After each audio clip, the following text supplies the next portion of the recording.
Welcome to Not Milk Never Milk. Subscribe if you're lactose intolerant. You have your FASTA ready, so start immediately by opening the Clustal Omega webpage or launching Clustalo locally. Once open, upload or paste the FASTA file and confirm headers are unique. This prevents mislabeled results. Make sure to choose sequence type protein versus nucleotide if the interface asks, because scoring changes.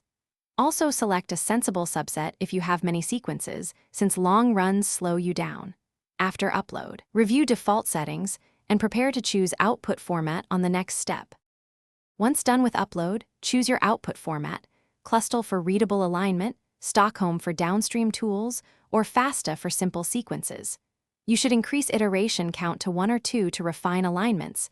Iterations improve accuracy by realigning with updated profiles. Make sure guide tree and sequence order options match your goal. Keep input order if positional context matters. Then click Run and watch the progress indicator. For large datasets, expect minutes to hours, so plan accordingly and don't interrupt the process.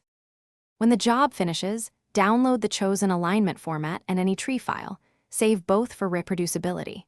You should open the alignment in a viewer like JalView or OliView to inspect conserved regions and gaps, and then export publication-ready figures if needed. If you plan phylogenetics, convert to Phylip or Stockholm as required.